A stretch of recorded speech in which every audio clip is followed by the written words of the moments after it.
بسم اللہ الرحمن الرحیم۔ السلام علیکم ناظرین، دین دنیا چینل میں آپ کو خوش آمدید کہتے ہیں۔ ناظرین، ڈاکٹر ذاکر نائک کی پوڈ کاسٹ کا دوسرا حصہ آپ کی خدمت میں حاضر ہے۔ پہلی قسط میں ہم نے آپ کو ڈاکٹر ذاکر نائک کی زبانی سنایا کہ کیسے انہوں نے ہجرت کی، اس کی وجہ کیا بنی اور کیوں بھارت کی نئی حکومت ان کے پیچھے پڑ گئی تھی۔ اس قسط میں ڈاکٹر صاحب نے اپنی زندگی کے مزید پہلوؤں کا احاطہ کیا ہے، یہ بھی آپ کو انہی کی زبانی سناتے ہیں۔ ناظرین، میزبان نے ڈاکٹر ذاکر نائک سے سوال کیا کہ کیا کوئی ایسا موقع کبھی آیا کہ آپ نے سوچا کہ مجھے دعوت دینے کا طریقہ بدلنا چاہیے؟ کوئی شخص اسلام قبول نہیں کرتا تو کیا آپ نے کبھی سوچا کہ میرے طریقے میں شاید یہ غلطی رہ گئی، مجھے اپنا پلان تبدیل کرنا چاہیے؟ اس سوال کے جواب میں ڈاکٹر ذاکر نائک نے کہا کہ جہاں تک غلطیوں کی بات ہے تو میرا خیال نہیں کہ میں نے کوئی ایسی غلطی کی کہ ماضی میں جا کر اس کو دوبارہ ٹھیک کرنے کی خواہش ہو، کیونکہ اللہ بہترین منصوبہ بندی کرنے والا ہے۔ میں نے اس کی مرضی سے جسم کے ڈاکٹر سے روح کے ڈاکٹر بننے کا سفر پورا کیا۔ میں دائی بنا تو اللہ تعالیٰ کی منصوبہ بندی سے۔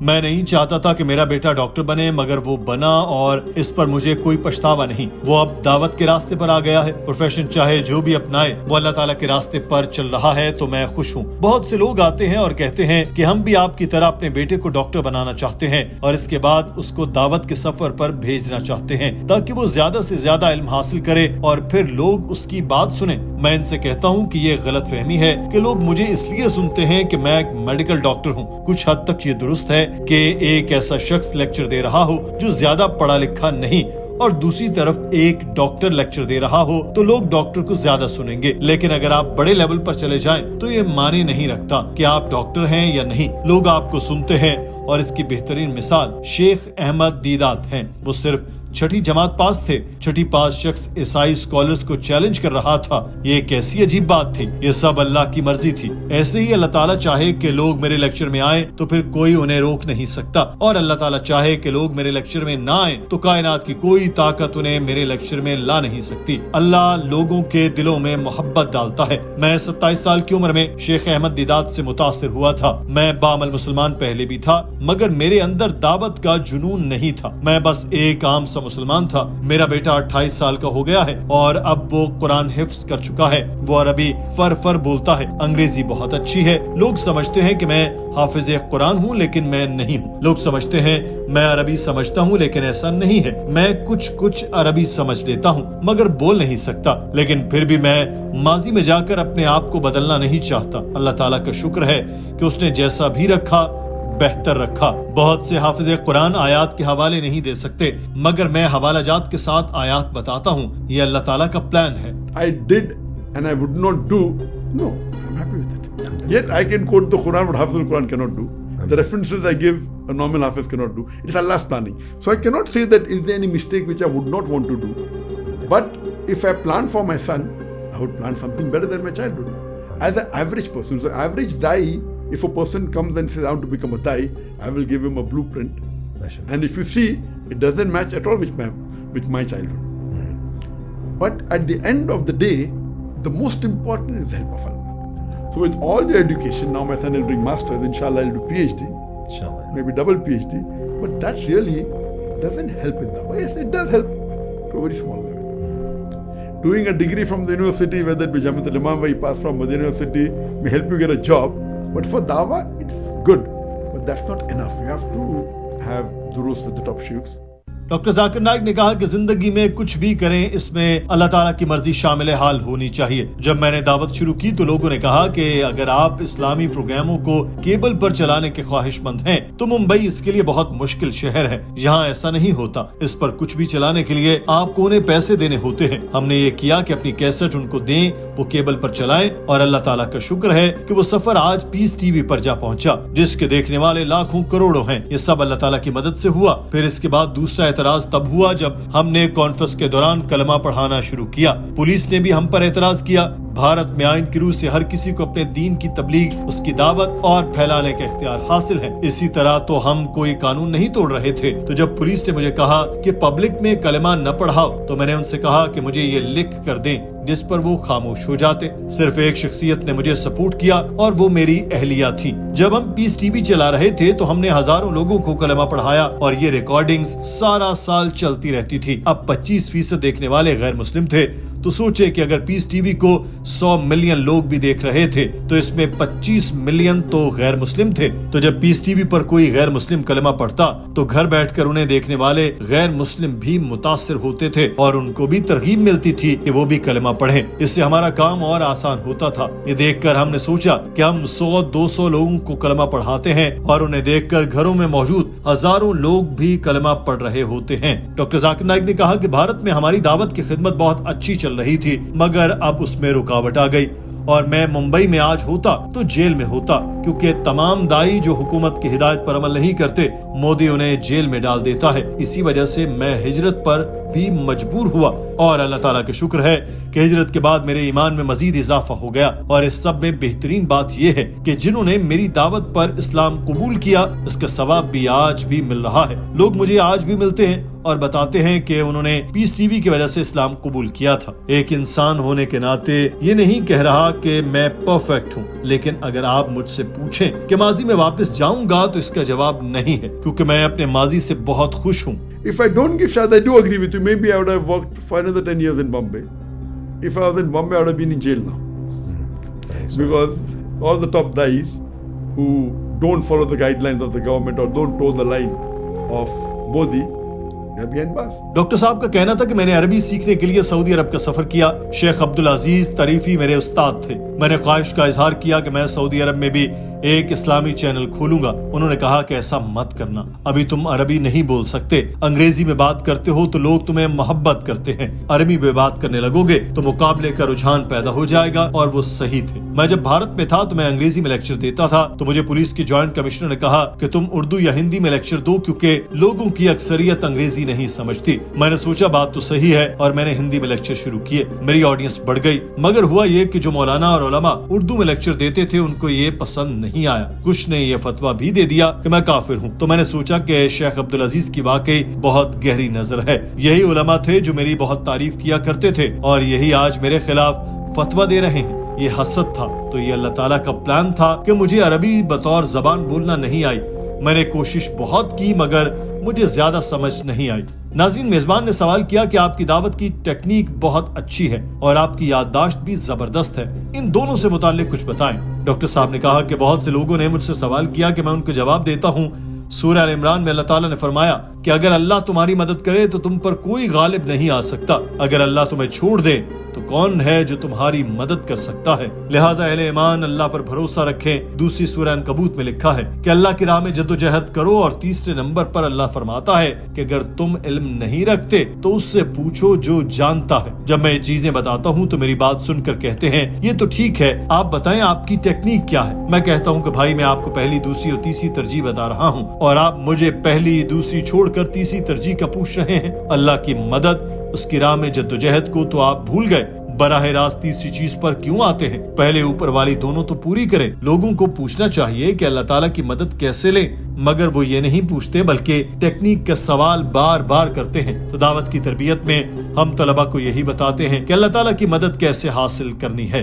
नाज़रीन, मेजबान ने सवाल किया कि कौन से ऐसे ममालिक हैं जो इस्लाम के रास्ते में चलने में मदद कर सकते हैं। डॉक्टर जाकिर नाइक ने सवाल के जवाब में कहा कि मलेशिया और कतर ऐसे ममालिक हैं जो दबाव बर्दाश्त करते हैं और इस्लाम की तबलीग को रोकते नहीं। अगर ये इस्लाम के मुतालिक हैं तो वो इस पर डट जाते हैं। दूसरे मुल्कों की तरह नहीं, इस्लामी मुल्क भी हैं, मगर सियासत की बात आए तो वो लचक दिखाते हैं। मलेशिया में इस्लाम का एक वोट बैंक है, तो इस्लाम वहाँ ताकतवर है। कतर की तारीख ऐसी है कि वो दबाव बर्दाश्त करते हैं और दाई स्कॉलर्स को भी पनाह देते हैं, उनको आजादी भी देते हैं। तो मेरी कोशिश होगी कि अगर हम अपनी तंजीम को फैलाते हैं तो इन्हीं दो ममालिक में करें। मेजबान ने सवाल किया कि आपके बेटे ने भी दावत का रास्ता चुना है और अब आप एक ही रास्ते पर चल रहे हैं, तो उसको अपने कंधे से कंधा मिलाकर चलते देखकर आपको कैसा महसूस होता है? डॉक्टर जाकिर नाइक की आंखों में एक चमक दिखाई दी जो किसी भी बाप की नजरों में उस वक्त पैदा होती है जब उसके फर्माबरदार बेटे से मुतालिक बात हो रही हो। डॉक्टर साहब ने कहा कि मेरे बेटे ने कहा कि दुनिया में ऐसा होता है कि डॉक्टर का बेटा डॉक्टर और इंजीनियर का बेटा इंजीनियर होता है, मगर दाई का बेटा बहुत ही कम दाई बनता है। तो इसने मुझे खुशखबरी दी कि वो भी दाई बनना चाहता है। मैं किसी ऐसे स्कॉलर को नहीं जानता कि उसका बेटा भी उसी की तरह स्कॉलर बने। कुदरती तौर पर हम चाहते हैं कि हमारी औलाद भी उसी रास्ते पर चले, मगर ये अल्लाह ताला की देन होती है, जिसको चाहे अता करे। डॉक्टर साहब ने बताया कि मैं, मेरी अहलिया और बेटा फारूक एक मर्तबा एक बुजुर्ग से मिलने गए। उन्होंने दुआ दी कि तुम्हारा बेटा शेखुल इस्लाम बने। ये बहुत प्यारी दुआ थी जो अल्लाह ताला ने कबूल कर ली। हम बतौर वालिदैन अपनी औलाद को सही रास्ते का पैगाम दे सकते हैं, मगर हम इस पर चलने पर मजबूर नहीं कर सकते। कुरान में हमने पढ़ा कि पैगंबर का बेटा भी मुशरिक बना, तो ये अल्लाह ताला की देन है, जिसको चाहे अता कर दे। हम बस अपने बच्चों की रहनुमाई कर सकते हैं, बाकी सब अल्लाह ताला पर छोड़ देना चाहिए। तो जब अल्लाह ताला किसी की मदद न करे, डिग्री काम नहीं आती। मेरे बेटे ने मलेशिया में मास्टर किया, PhD का इरादा कर रखा है। अल्हम्दुलिल्लाह इसको सवालात के जवाब देते देते दावत देना आ गया। मेरे बेटे ने भी लेक्चर सुनना शुरू किए और अब स्टेज पर जाकर भी लेक्चर देता है और लोगों के सवालों के जवाब देता है और उनकी उलझने दूर करता है। ये बहुत अच्छा महसूस होता है कि मेरा बेटा भी अल्लाह ताला की राह पर चल निकला है। इस पर जितना भी शुक्र अदा करूं ये कम है। He started doing own research and in the question answer session. When we started, I used to do twice a week. Then I found that it is stopping me from other parts of Taiwan, so I made once a week.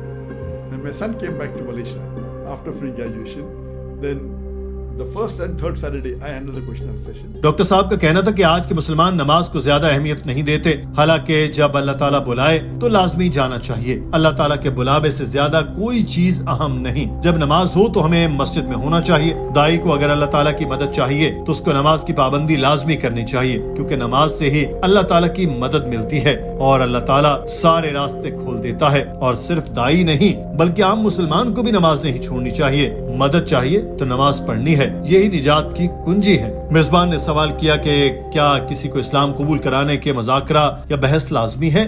Doctor साहब ने जवाब दिया, बहस मुबासे के फायदे भी हैं और नुकसान भी। शेख अहमद दीदात का यही तरीका था कि वो ईसाई स्कॉलर्स को चैलेंज करते थे और भरे मजमे में उनके सवालों के जवाब देते और एतराज को दूर करते थे। ये 70 और 80 की दहाई का दौर था। उस वक्त ईसाई मिशनरियों का तरीका वारदात ही यही था कि वो कुरान पाक उठाते, इसमें से अपने मतलब की चीज निकालते और फिर मजमे में कुरान को लहरा कर कहते कि इसमें तजादात हैं और बाइबल लहरा कर कहते कि ये खुदा का कलाम है। शेख अहमद दीदात सिर्फ 6ठी जमात पास थे और उन्होंने सारे ईसाई मिशनरियों को चैलेंज किया और अल्लाह ताला की मदद से इन सब को मुंह तोड़ जवाब दिया। शेख अहमद दीदात की दावत के इब्तदाई सफर से मुतालिक बताते हुए डॉक्टर जाकिर नाइक ने कहा कि वो एक सेल्समैन थे। गरीब घराने से ताल्लुक होने की वजह से उन्होंने तालीम पूरी नहीं की। वो दुकान पर सेल्समैन की नौकरी करते थे, जहाँ उनके पास ईसाई मिशनरी आते और उनसे कहते कि तुम मुसलमान हो, तुम्हारे मजहब में ये गलत है, वो गलत है। तो उन्होंने एक किताब पकड़ी और फिर इसका मुताला किया, फिर दूसरी, फिर तीसरी और इसी तरह से अल्लाह ताला की राह में मेहनत करते गए और दुनिया के सबसे मशहूर दाई बन गए। मैंने शेख अहमद दीदात से कहा कि आप क्यों इतने जुनूनी अंदाज में बात करते हैं? उन्होंने कहा कि मैं जुनूनी नहीं बल्कि मुजाहिद हूँ। शैतान से लड़ने के 2 तरीके हैं, एक आग और दूसरा पानी, और मैंने आग को बतौर हथियार उठाकर जिहाद का फैसला किया है। जब मैंने दावत शुरू की तो मैंने शेख अहमद दीदात का सारा लेक्चर कॉपी किया, उनका स्टाइल कॉपी किया और उनसे ज्यादा जुनूनी अंदाज में लेक्चर देना शुरू किए।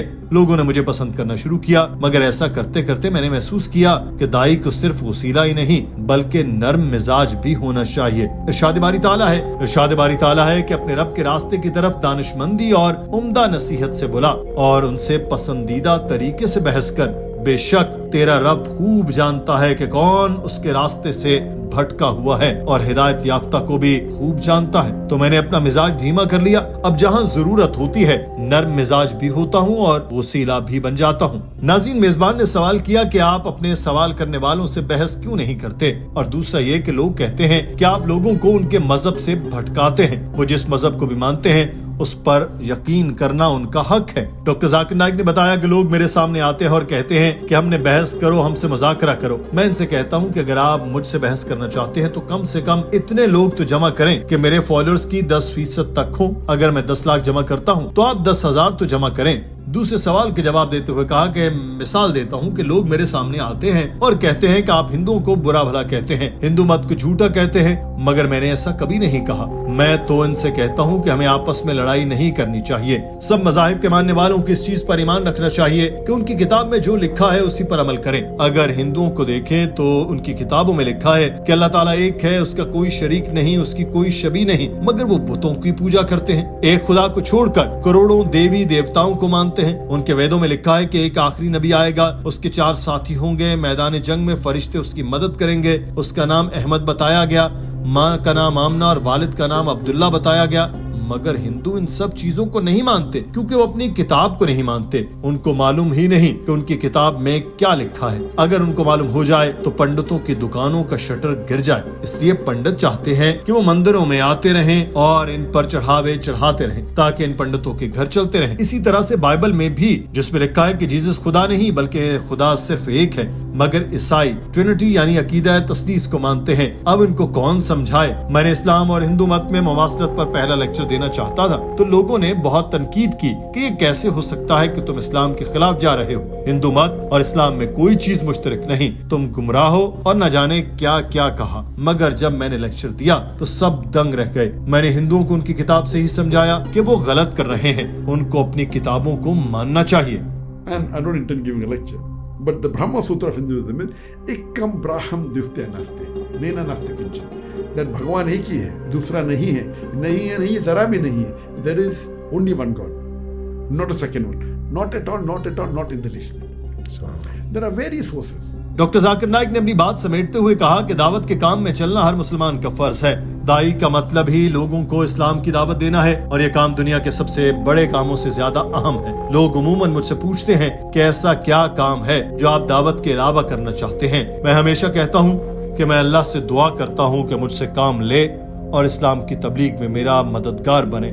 میں چاہتا ہوں کہ میں مر بھی جاؤں تو اللہ تعالیٰ کی راہ میں دعوت کا کام کرتے ہوئے مروں تاکہ میں روز قیامت سرخرو ہو پاؤں. ناظرین, آج کی ویڈیو کے بارے میں آپ کی رائے کیا ہے؟ کامنٹ سیکشن میں ضرور آگاہ کیجیے. اپنا خیال رکھیے. اللہ حافظ.